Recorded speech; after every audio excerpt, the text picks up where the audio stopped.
টেবিলে জীবন বাড়ির সব সদস্যরাই উপস্থিত। কেউ অফিসে যাবে, কেউ বা স্কুল কলেজে। জিনা লিসা খাবার পরিবেশন করছে। নামজুন মুখ ভার করে খাবার খাচ্ছে। জাঙ্কুকের খাবার প্রায় শেষের দিকে। এমন সময় নামজুন রাজবাড়ি কণ্ঠে বলে উঠলেন, জিন, রোজের ফুপি অনেকদিন ধরেই বলছিল রোজ তে আর পিয়ন্তিকে ওদের বাসায় বেড়াতে পাঠাতে। আমি ভাবছিলাম ওদেরকে ওই বাসায় পাঠালে কেমন হতো। জিন আর লিসা হাসি মুখে বলে উঠলেন, ও তাহলে তো ভালোই হয়, ওরাও কিছুদিন ঘুরে আসলো, ওদেরও মনটা ভালো হবে। তাহলে ওদেরকে আজকেই ওই বাসায় পাঠিয়ে দিও। কিছুদিন ওরা এখানে থেকে আসলে ওদেরও ভালো লাগবে আর ওদের ফুপিরও ভালো লাগবে। কথাটি বলেই নামজুন জাঙ্কুকের দিকে তাকায়। জাঙ্কুক তাকিয়েই ছিল তার বাবার দিকে। দুজনে চোখাচোখি হয়। নামজুন চোখের ইশারায় জাঙ্কুককে বোঝাচ্ছে, মেয়ে বিয়ে করেছো কিন্তু মেয়ের কাছে ঘেঁষতে দেব না। জাঙ্কুক কোনো কথা বলে না, শুধু মুখে একটি বাঁকা হাসি দিয়ে জিনের দিকে তাকিয়ে বলল, আম্মা, অনেকদিন হলো নানু বাড়িতে যাইনি, চলো নানু বাড়ি থেকে বেরিয়ে আসি। জিন তো খুশিতে আটখানা। তার ছেলে এত বছর পর নানু বাড়িতে যেতে চাইছে, সে না করে কিভাবে। জিন খুশি হয়ে বলে উঠল, আচ্ছা ঠিক আছে, চল তাহলে আজকেই তো নানুর বাসা থেকে ঘুরে আসি। নামজুন জাঙ্কুকের প্ল্যানটি বুঝতে পেরে গলা খাকারি দিয়ে বলে উঠল, জিন, কি বলছো তুমি? তুমি যদি চলে যাও তাহলে আমাকে খাবার রান্না করে কে খাবে? তুমি জানো না তোমার হাতের রান্না ছাড়া আমি খেতে পারি না।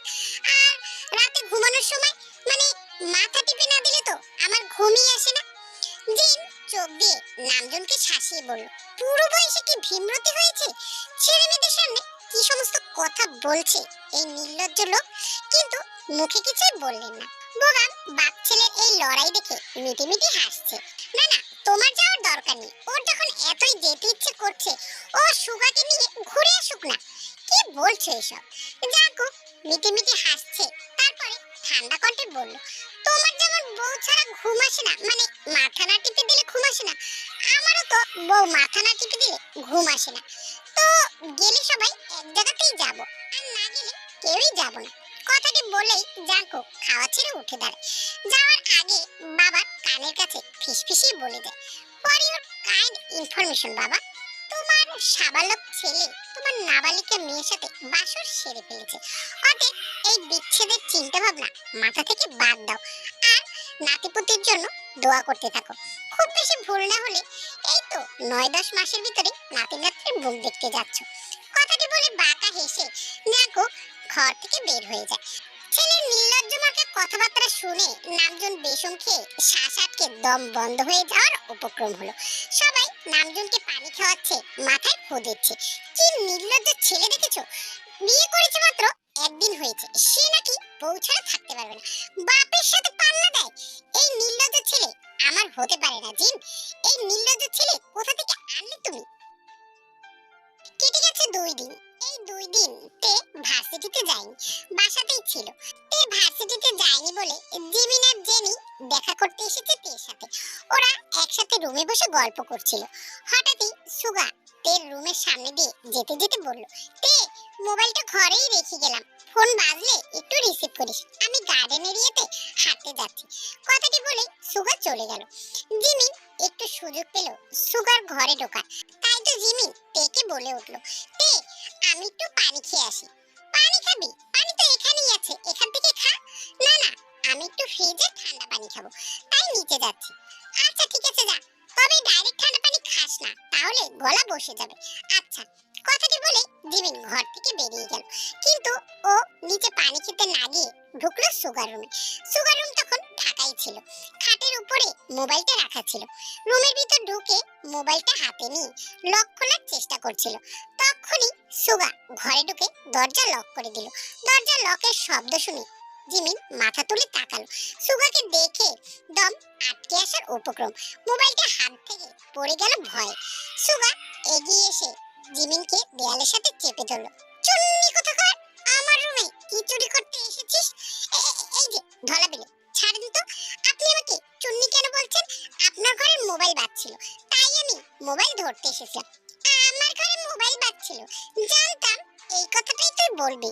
তোর তোর জন্যই তো হাত পেতে রেখে গেছি, ওই জন্যই থেকে ওই কথা বলে গেছি যে মোবাইল ঘরে আছে। আমি নিশ্চিত জানতাম তুই আমার ঘরে এসে আমার মোবাইল থেকে ডাটা চুরি করবি। কি এমন ডাটা ওনার মোবাইলে যে আমি চুরি করব? সুগা জিমিনকে দেয়ালের সাথে আরেকটু চেপে ধরে বলল, সত্যি করে বল জাঙ্কুক ভাইয়ের নাম্বার কোথায় পেলি? জাঙ্কুক ভাইয়ের নাম্বার মানে আমি কোথায় পাবো জাঙ্কুক ভাইয়ের নাম্বার? একটু ন্যাকামি করিস না। তুই যে নাম্বারে মেসেজ করেছিল ওটা জাঙ্কুক ভাইয়ের নাম্বার ছিল, আর ওই নাম্বারে তুই পেকে দিয়েছিস। এখন সত্যি করে বলবি নাকি হাত মুচড়ে ভেঙে ফেলবো? দেখুন, হাত ছাড়ো, ব্যথা পাচ্ছি। আমি বলবো, সত্যি করে বল, নইলে চুন্নি নিয়ে আজকে তোর চুন্নিগিরি ছুটিয়ে দেব। তারপরে জিমিন সবকিছু বলতে বাধ্য হলো। সুগা তো জিমিনের কথা শুনে চক্ষু চড়ক গাছ।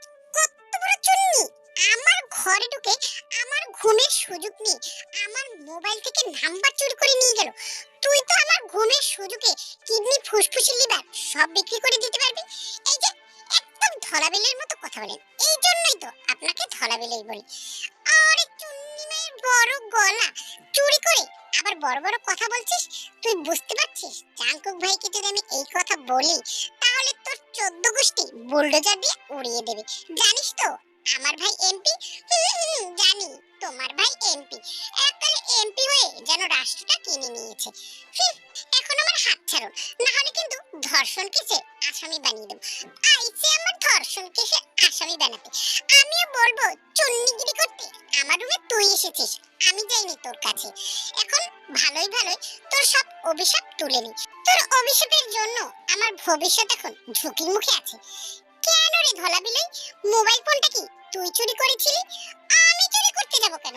যারা চুরি করেছে তারা লতার পাতার হলেও আমাদের কোনো আত্মীয় হবে। শুনিসনি মুসলিম ভাই ভাই?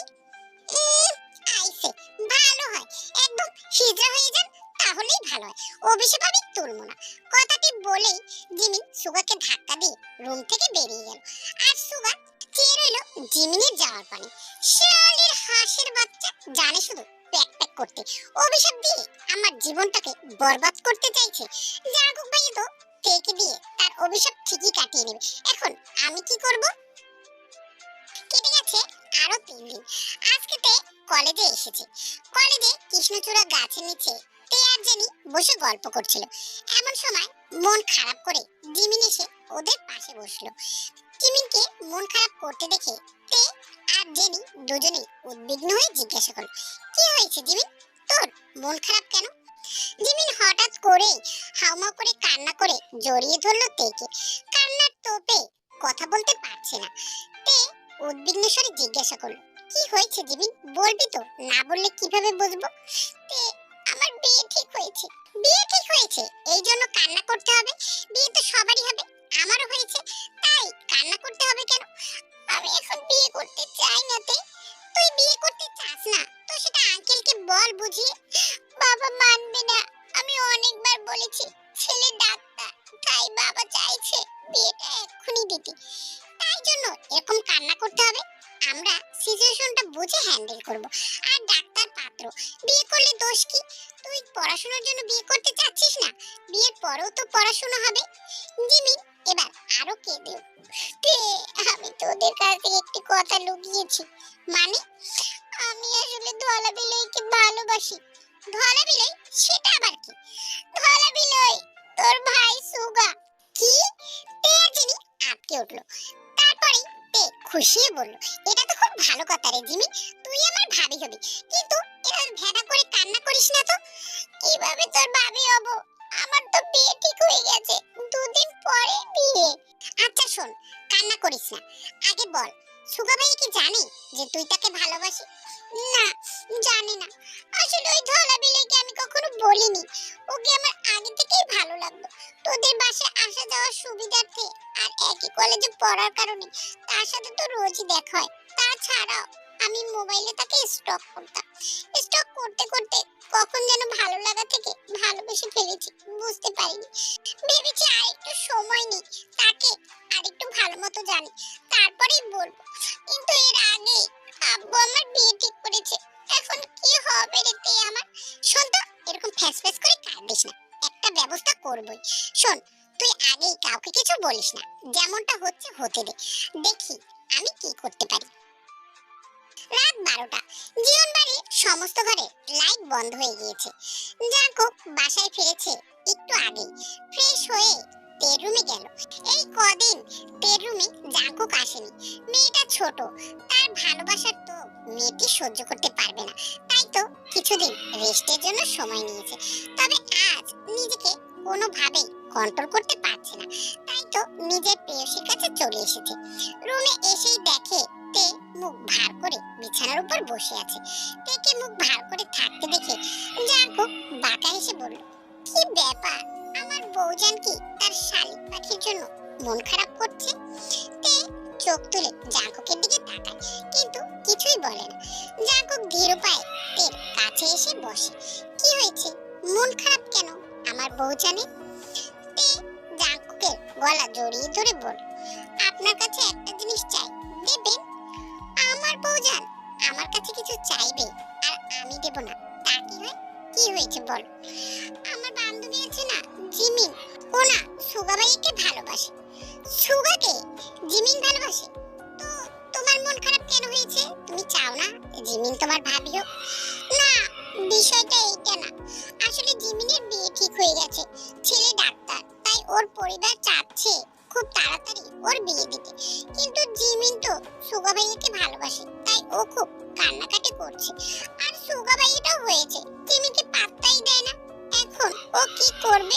তাই আমার না খুব মন খারাপ। আমার খুব ইচ্ছে যে জিমিনি সুগা ভাইয়ার বউ হোক, তাহলে আমরা দুই বান্ধবী একসাথে থাকতে পারবো। ও তাই নাকি? আমার বউজান যখন চেয়েছে যে তার বান্ধবীকে যা বানাবে, তাহলে সেটা তো করতেই হয়। আমার বউয়ের জন্য আমি সব করতে পারি, কিন্তু কিছু পেতে হলে তো কিছু দিতে হয় বউজান। কি দেব? আচ্ছা, আমি আপনার জন্য নুডলস বানিয়ে আনি। নুডলস? এগুলো কে খায়? আমি তো বিরিয়ানি খেতে চাইছি। বিরিয়ানি? এত রাত্রে আমি বিরিয়ানি কিভাবে রান্না করব? অনেক সময় লাগবে। এই বিরিয়ানি সেই বিরিয়ানি না জান। কথাটি বলেই জাঙ্কুক তের ঠোঁট আঁটে নেয়। আঁটতে বুঝতে পারে এখন জাঙ্কুক কোন বিরিয়ানি খেতে চাচ্ছে।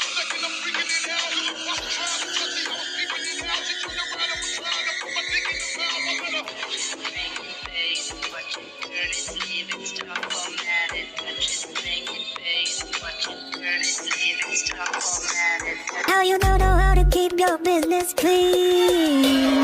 Mommy, I'm out, daddy's getting hot. I'm the one who's hot, doing something unholy. He's something, ভাইয়া আসবো? হ্যাঁ আয়। ভাইয়া বস, কি খবর বল? ভাইয়া তোমার নাম্বারটা জিমিন আমার মোবাইল থেকে চুরি করে নিয়ে তারপরে থেকে ওই নাম্বারটা দিয়ে তোমাকে দিয়ে মেসেজ করিয়েছে। বুঝলাম, কিন্তু আরেকটা বিষয় কি জানিস? কি ভাইয়া? জিমিনের বিয়ে ঠিক হয়েছে। কথাটি শুনে সুগার বুকটা ধক করে উঠলো, কিন্তু নিজেকে স্বাভাবিক রেখেই বলল, ভালোই হয়েছে, ওই চুন্নিমের বিয়ে হয়ে যাচ্ছে। বলছিস ভালোই হচ্ছে? একবার ভেবে দেখ তো, জিমিন যে অভিশাপগুলো দিয়েছে তার একটাও যদি তোর গায়ে লেগে যায়, তাহলে তোর কি হবে? ঠিকই তো বলেছো ভাইয়া। এখন কি উপায়? উপায় একটা আছে। তুই যদি জিমিনকে বিয়ে করিস, তাহলে জিমিনের অভিশাপ থেকে তুই বাঁচতে পারিস। কিন্তু ভাইয়া ওর নাকি বিয়ে ঠিক হয়েছে, তাহলে আমি বিয়ে করব কিভাবে? আর সবে মাত্র আমি ইন্টার সেকেন্ড ইয়ারে, আমার বয়সও তো মাত্র 18। কিভাবে বিয়ে করি এই বয়সে? বুঝলাম, কিন্তু শুধুমাত্র অভিশাপ থেকে বাঁচার জন্য বিয়ে করবি, এই জিনিসটা তেমন একটা মানা যায় না। আসলে কি ভাইয়া, জিমিনকে পছন্দ করি না তেমন না, ওকে ভালো লাগে, তবে ব্যাপারটা আমি গভীরভাবে ভেবে দেখিনি। মেয়েটা আমাকে ফলো করে, এটা আমি দেখেছি, কিন্তু ওর বয়সটা কম আর আমিও এখন পর্যন্ত প্রতিষ্ঠিত হইনি, তাই বিষয়টা নিয়ে ভাবিনি। তবে হয়তোবা 2-1 বছর পর ব্যাপারটা নিয়ে ভাবতাম। তুই ব্যাপারটা নিয়ে ভাবিস আর না ভাবিস, জিমিন কিন্তু তোকে পছন্দ করে, আর তেও চায় জিমিন এইবারের বউ হয়ে আসুক। আর আমার বউজান চাইবে সেটা আমি পূরণ করব না, তা তো হবে না। তাই জিমিনকে তোকে বিয়ে করতে হবে। কিন্তু ওর বিয়ে ঠিক হয়ে গেছে, আমি ওকে কিভাবে বিয়ে করব? সবকিছু আমার উপরে ছেড়ে দে। তুই শুধু স্ট্রং থাকিস, কেউ জিজ্ঞাসা করলে বলবি যে তুই জিমিনকে ভালোবাসিস আর জিমিনকে বিয়ে করতে চাস, ব্যাস এইটুকু। আর কিছুই লাগবে না। কেটে গেছে 15 দিন। আজকে জিমিনের বিয়ে, আর জিমিনের বান্ধবী হিসেবে তের পরিবার সহ সবাইকে জিমিনের বিয়েতে দাওয়াত দিয়েছে। সেখানে যাওয়ার জন্য সবাই তৈরি হচ্ছে, কিন্তু জাঙ্কুক বলল তারা একটু লেট করে বের হবে। এতে নামজুন আপত্তি করলেও তার আপত্তি শোনেনি জাঙ্কুক। অবশেষে দুপুর 2টোর সময় জাঙ্কুকরা বাসা থেকে বের হয়েছে জিমিনদের বাড়ি যাবার উদ্দেশ্যে। জিমিনদের বাড়িটা চিকন গলিতে হওয়ায় গাড়ি অত দূর ঢুকবে না, তাই তো গাড়ি পার্কিং করে তারা কিছুটা পথ পায়ে হেঁটেই যাবে। জাঙ্কুক গাড়ি থেকে নামতেই ছোট বড় বুড়ো অনেকেই জাঙ্কুকের সাথে দেখা করতে এসেছে। এমপি জিয়ন জাঙ্কুক তাদের এলাকায় এসেছে। সবার সাথেই জাঙ্কুক হাসি মুখে কথা বলেছে, বয়স্কদের সালাম দিয়ে জড়িয়ে ধরেছে। তারাও জাঙ্কুককে অনেক দোয়া করেছে, জাঙ্কুকের অনেক প্রশংসাও করেছে। সমবয়সীদের সাথেও হ্যান্ডশেক করেছে জাঙ্কুক। আর এই সমস্ত কিছু দেখে কিম নামজুনের বুকটা ফুলে ফেপে উঠেছে। সে এতদিন ভাবতো হয়তোবা ক্যামেরার সামনে নেতা পেতারা সবার সাথে ভালো ব্যবহার করে, কিন্তু জাঙ্কুকের এরকম জনপ্রিয়তা স্বচক্ষে দেখে নামজুনের খুব ভালো লাগলো এবং রাজনীতির উপরে তার একটি স্বচ্ছ মনোভাব তৈরি হলো। সবাই বিয়ে বাড়িতে ঢুকলো এমন সময় যখন কাজী সাহেব জিমিনকে কবুল বলতে বলছে, কিন্তু জিমিন কবুল বলছে না, চুপ করেই বসে আছে।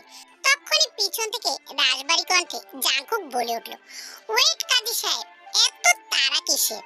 হার্ট সার্জন ডক্টর রিফাতের বিয়ে করতে এত তাড়া? একটু অপেক্ষা করতো। এই জিয়ন জাঙ্কুক যেহেতু ইনভাইটেড। শক্ত পুরুষালী কণ্ঠ শুনে সবাই তাকালো গেটের দিকে, দেখলো এমপি জিয়ন জাঙ্কুক এসেছে এই বিয়েতে। সবাই একটু আশ্চর্যই হলো, কারণ জিমিনরা মধ্যবিত্ত। এই মধ্যবিত্ত বাড়ির বিয়েতে এমপি জিয়ন জাঙ্কুক, এটা ভাবার বিষয়। জিমিনের বাবা অত্যন্ত খুশি এবং আশ্চর্য হলেন, কারণ এমপি মানুষ তার মেয়ের বিয়েতে আসবে এটা তিনি কখনোই কল্পনা করেনি। জাঙ্কুক এগিয়ে এসে জিমিনের বাবাকে সালাম দিয়ে বললেন, আঙ্কেল, আমার পরিচয় নিশ্চয় আপনাকে দিতে হবে না। আমার আরো একটি পরিচয় আছে, আমি জিমিনের বান্ধবী তের হাজবেন্ড। কথাটি শুনে মুহূর্তেই বিয়ে বাড়িতে কানাঘুষা শুরু হয়ে গেছে। এমপি জিয়ন জাঙ্কুক বিয়ে করেছে? কই, তারা তো জানে না। জিমিনের বাবা হাসি মুখে বললেন, ধন্যবাদ বাবা, তুমি আমার মেয়ের বিয়েতে এসেছো, এজন্য তোমাকে অসংখ্য ধন্যবাদ।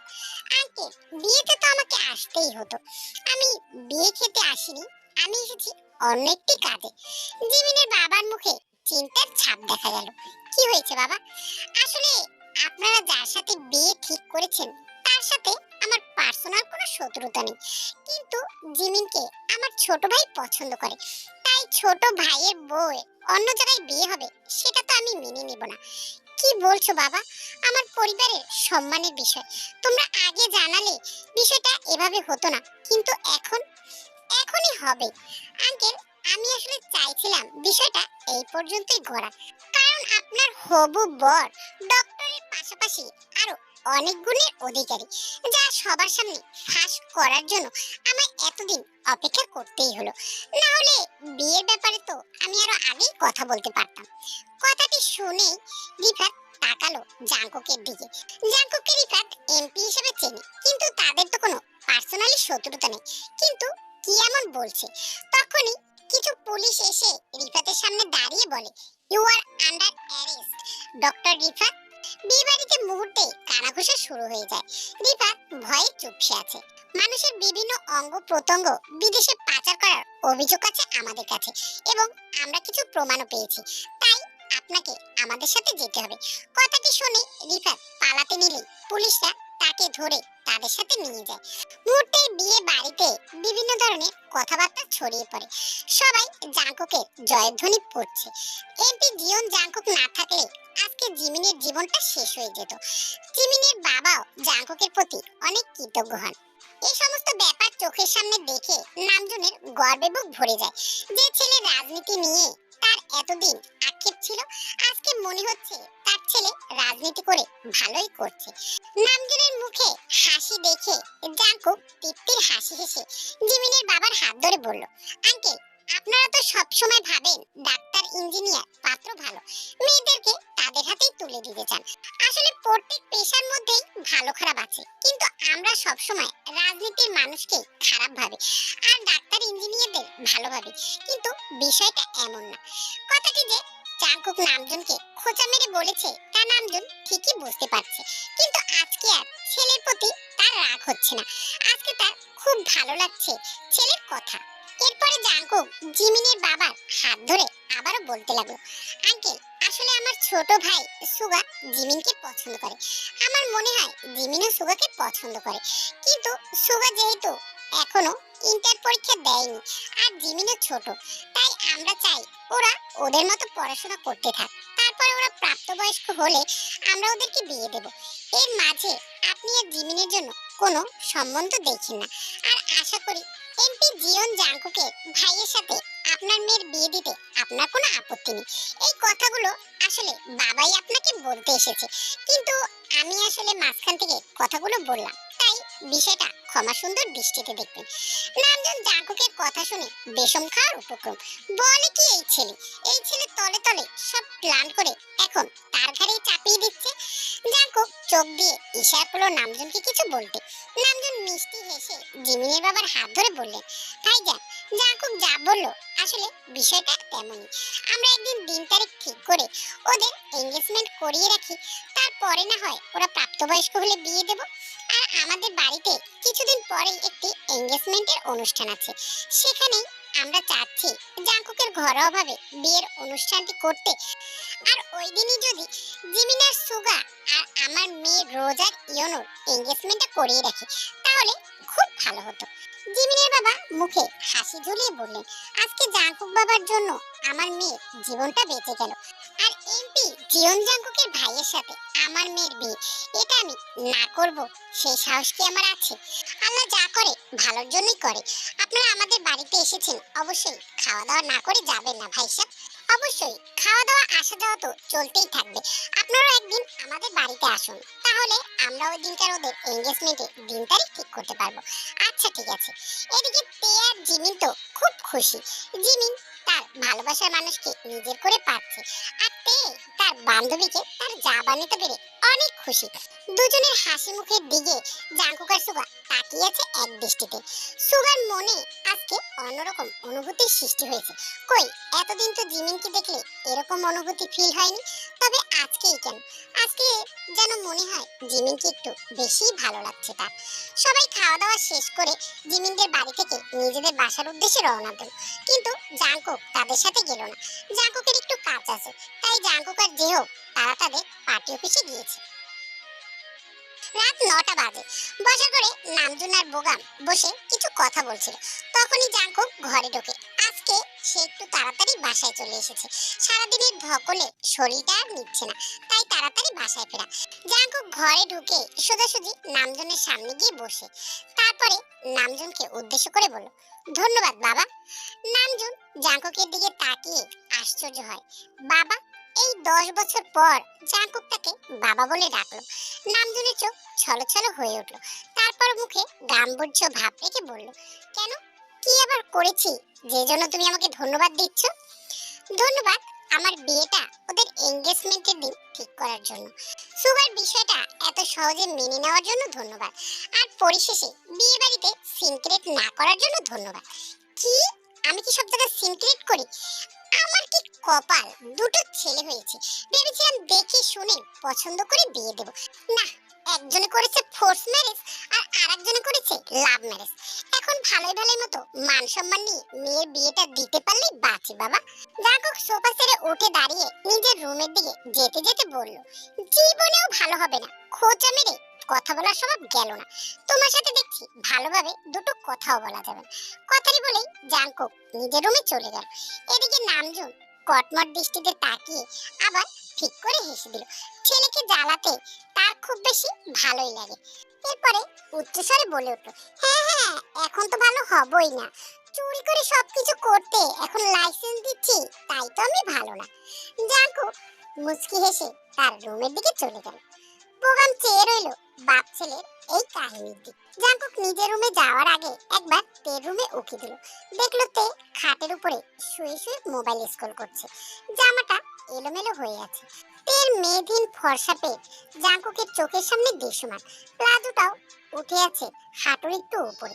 জাঙ্কুক একটি শুকনো ঢোক গিলে তের রুমে ঢুকে দরজা লক করে দিল। দরজা লকের শব্দ পেয়ে তে দরজার দিকে তাকিয়ে দেখে জাঙ্কুক এসেছে। তে বিছানার উপরে বসে মিষ্টি এসে বলল, জাঙ্কুক ভাই তুমি? এই এখনো ভাই বলবি? তোর ভাতাল লাগে। তে নিচু স্বরে বলল, তাহলে কি বলবো? হানি বলবি, ড্যাডি বলবি, হাবি বলবি, জান বলবি, আর শালিকের বাচ্চাও কিন্তু বলতে পারিস। তে কিছু বলে না, শুধু চুপ করে থাকে।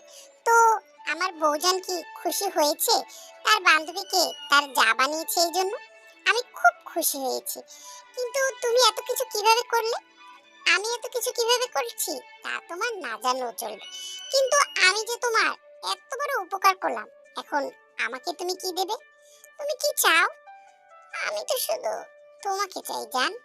দেখো ভাইয়া, তুমি সব সময় শুধু এই সমস্ত কিছুই বলো, আমার ভালো লাগে না। ও, আমার আদর তোমার পছন্দ হয় না, ভালো লাগে না, খারাপ লাগে? না, তেমন না, কিন্তু আচ্ছা ঠিক আছে, তোমার জন্য একটা সুবর্ণ সুযোগ আছে। তা হচ্ছে আমাদের বিয়ের আগ পর্যন্ত আমি তোমার কাছে আসবো না। কিন্তু বেবি, তুমি নিজেকে তৈরি করো, বিয়ের পরে এক রাত্র কিন্তু ছাড় পাবে না। কথাটি বলেই জাঙ্কুক পেট ঠোঁট জোড়া নিজের ঠোঁটের সাথে আঁকড়ে নেয়। ভালোবাসার পরও শিখে দেয় তের গালে কপলে। আপনি না বললেন সবকিছু বিয়ের পর হবে, তাহলে তোমাকে আমি বড় আদরের জন্য প্রস্তুতি নিতে বলেছি, আর এই ছোট আদর এগুলো তো সব সময় চলবে। অন্যদিকে সুগা টেবিলে বসে বই পড়ছিল, তখনই তার ফোনে ফোন আসলো জিমিনি। সুগা ফোনটি দেখে মুচকি হাসলো, কিন্তু পাকা হাসি দিয়ে বলল, দাঁড়াও, তোমাকে দেখাচ্ছি মজা। ফোন রিসিভ করে সুগা বলল, হ্যালো, কে বলছেন? কেন আমাকে চিনতে পারছেন না? আমার নাম্বারটাও নেই আপনার কাছে? কে? ও, চুন্নি, গলা শুনেই বুঝেছি। তো কি চুরি করার জন্য আমার কাছে ফোন করেছিস? চুরি করব? মোবাইলের ভিতর কিভাবে চুরি করা যায়? চুরি তো আগেই করে বসে আছি, তোমার মন। আইসে, আমার মন চুরি করছে। চুরি যদি নাই করি তাহলে আমার বিয়ে কেন ভাঙলেন, আর কেন বললেন যে আপনি আমাকে ভালোবাসেন? তোর মতো চুন্নিকে ভালোবাসতে বয়ে গেছে। তোকে তো শুধু বিয়ে করছি আমি তোর অভিশাপ থেকে মুক্ত হওয়ার জন্য, না হলে তোর মতো হাঁসের বাচ্চাকে কে বিয়ে করতো? দোলা বিলাই, আমার অভিশাপ থেকে তোমাকে আমি কখনোই মুক্ত করব না। তাহলে তুইও হিজড়া বউয়ের উপাধি পাওয়ার জন্য রেডি হয়ে থাক, কারণ তোর বর তো হিজড়া হয়ে যাবে আর তুই হবি হিজড়ার বউ। জিমিন এবার নিজেই প্যাচে পড়ে গেছে, নিজের কথায় নিজেই ফেসে গেছে। তোর ভাল লাগে না। ফোন দিয়েছিল মনটা একটু ভালো করার জন্য, কিন্তু এই ধলা বিলয়ের সাথে কথা বলে মুডটাই খারাপ হয়ে গেল। ধপ করে জিমিন ফোনটা কেটে দিল। ওদিকে সুগা বিছনায় হাসতে হাসতে গড়াগড়ি খাচ্ছে। অন্যদিকে নামজুন নিজের ঘরে এসে দেখে জিন বিছানা গুছাচ্ছে রাতে ঘুমানোর জন্য। জিন নামজুনকে দেখেই বলল, ধন্যবাদ আপনাকে। কি ব্যাপার, আজকে দেখি ধন্যবাদের বন্যা বয়ে যাচ্ছে। কেন, কি হয়েছে? তোমার ছেলেও এসে ধন্যবাদ দিয়েছে আর তুমিও দিচ্ছ, তা কেন ধন্যবাদ দিচ্ছ শুনি? আপনি না সব সময় খোঁচা মেরে কথা বলেন, ভালো কথা আপনার সাথে বলা যায় না। ধন্যবাদ দিয়েছি যে আমার ছেলের বিয়েটা তাড়াতাড়ি মেনে নেওয়ার জন্য, আর আপনি এসেছেন খোঁচা দিয়ে কথা বলার জন্য। আরে জিন, এত বছর সংসার করেও আমাকে চিনলে না, আমার উপরটাই দেখলে ভিতরটা দেখলে না। তোমরা মা ছেলে কোনোদিন আমাকে চিনতে পারবে না। দেখো, ছেলে তো আমাদের, আর ওর সাথে তের বিয়ে ছোটবেলা থেকে ঠিক ছিল। আমরা তো তের সাথে ওকে বিয়ে দিতাম, কিন্তু তোমার ছেলে রাজনীতিতে ঢুকে রাগের মাথায় বাসা থেকে বের হয়ে গেল। আসলো 10 বছর পরে, এসেই আবার তেকে বিয়ে করার জন্য উঠে পড়ে লেগেছে। মেয়েটা সবে 16 শেষ করে 17তে পড়েছে। ভেবেছি কিছুদিন পরে বিয়েটা দেব, কিন্তু মাথায় এবার আসলো তোমার ছেলে যদি আবার বাসা থেকে বের হয়ে যায়, তাই তো এই বুদ্ধিটা কাজে লাগালাম। কি বুদ্ধি? নেন্সি আপা যখন সমুদ্রের কথা বলল তখন আমি অনায়াসে কেন রাজি হলাম? আমাদের ছেলে তো আগেই বিয়ে ঠিক ছিল, কিন্তু তারপরও আমি বিষয়টা এমন চালাকিভাবে করলাম যে জাঙ্কুককে বুঝালাম থেকে অন্য জায়গায় বিয়ে দিয়ে দেবো, আর জাঙ্কুকও আমার ফাঁদে পা দিয়ে তেকে জোর করে বিয়ে করে নিল। আমাদের জন্য না হোক, অন্তত বউয়ের জন্য তো এ বাড়িতে থাকবে। নামচুন, তুমি এত দূর ভেবেছো? আমি তো তোমার প্ল্যান শুনে শক। তোমরাই শুধু আমার কদর বুঝলে না। জীবন বাড়ির সবার জীবন হাসি ঠাট্টার মধ্যে দিয়ে কেটে গেল 1 মাস। আজকে তে আর জাঙ্কুকের বিয়ে, সাথে সুগা জিমিন আর রোজ ইয়োনোর এঙ্গেজমেন্ট অনুষ্ঠান হবে। অনুষ্ঠানটি মোটামুটি ঘরোয়া পরিবেশে করা হচ্ছে। বেশি লোকজন ডাকা হয়নি, শুধু নিকট আত্মীয় স্বজন আর 3 পরিবারের লোকজন। বাড়িটা খুব সুন্দর করে সাজানো হয়েছে। এমপি জিয়ন জাঙ্কুকের বিয়ে বলে কথা, যতই ছোট হোক একটু আভিজাত্যের ছাপ তো থাকতেই হবে। বাড়ির এত আনন্দ হই হুল্লোড়ের মধ্যে প্রিয়ন্তী মুখ ভার করে সোফায় বসে বসে ভাবতে লাগলো, সবগুলো সুন্দর সুন্দর ছেলে বিয়ে হয়ে যাচ্ছে, আমার কপালে একটাও জুটলো না। কথা ভাবতে ভাবতে দরজার দিকে তাকিয়ে দেখে 10 বছরের একটি সুন্দর ছেলে ঘরের ভিতরে ঢুকলো। প্রিয়ন্তীর মনে তো তখন গান বেজে উঠল।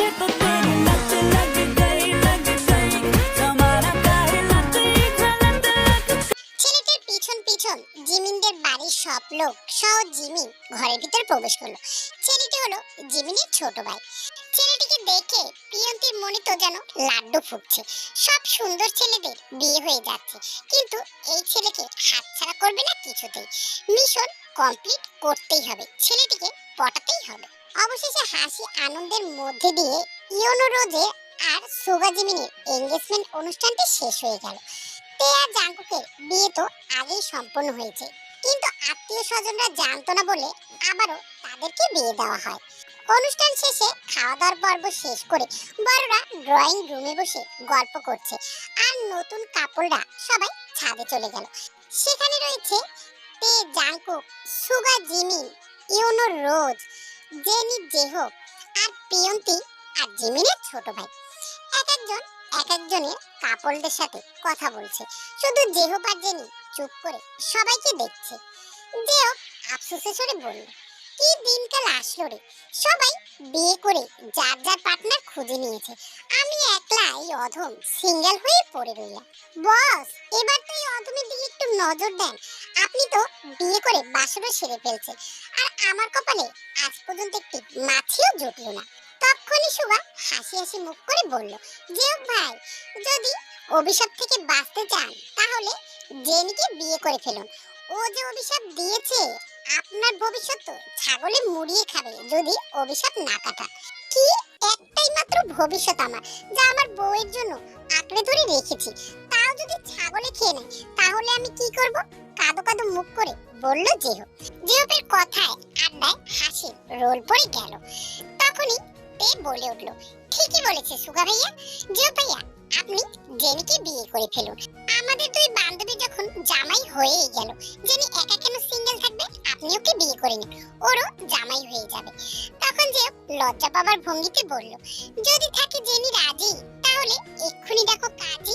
জেনি লজ্জা পেয়ে মাথা নিচু করে ফেললো। তখন জাঙ্কু বলে উঠল, জেনি, যেও কিন্তু ছেলে হিসেবে খারাপ না, মাঝে মাঝে উল্টাপাল্টা কথা বলে, কিন্তু তোমাকেও ভালোই রাখবে, তুমি কি বলো? জেনি কোনো কথা বলে না। তখনই তে বলে ওঠে, নীরবতাই সম্মতির লক্ষণ। হ্যাঁ, জেনি রাজি।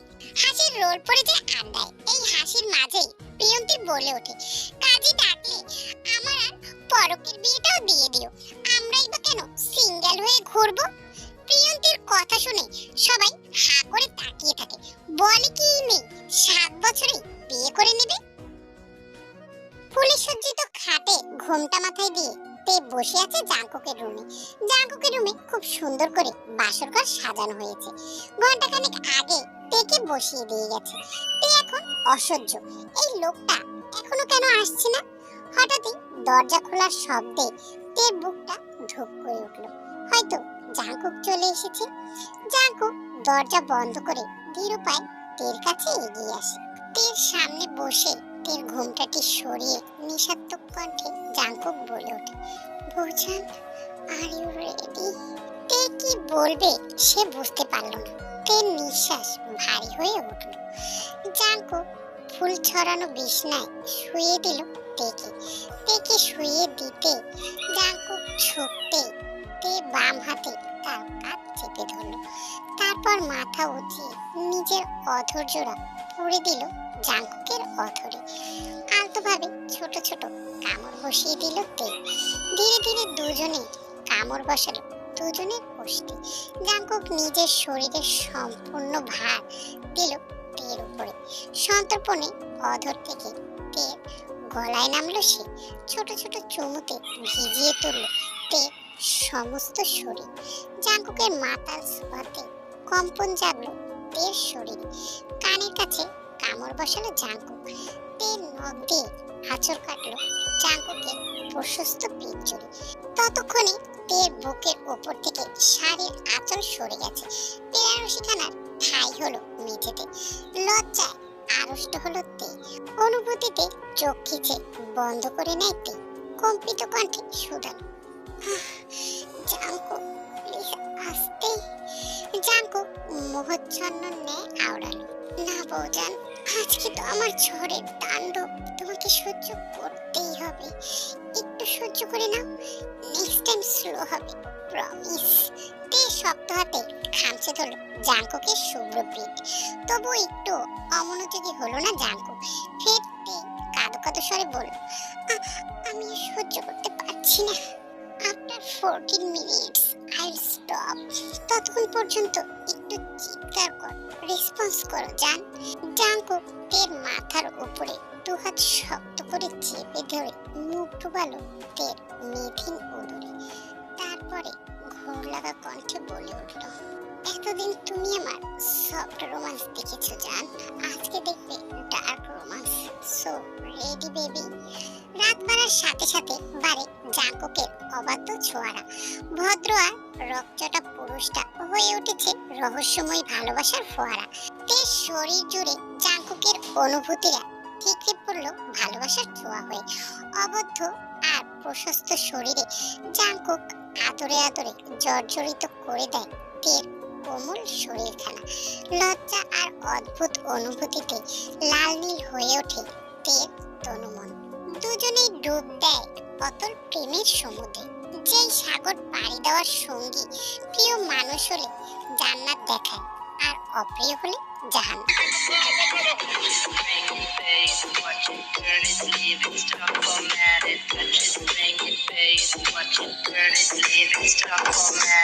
How you don't know how to keep your business clean?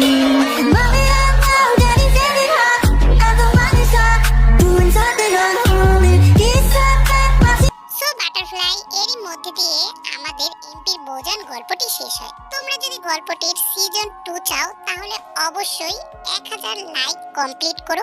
আমি গল্পটির সিজন 2 নিয়ে আসবো, বেশি বেশি কমেন্ট করো। আর গল্পটি ভালো লাগলে অবশ্যই চ্যানেলটিকে সাবস্ক্রাইব করে লাইক দিয়ে পাশে থেকো। আল্লাহ হাফেজ।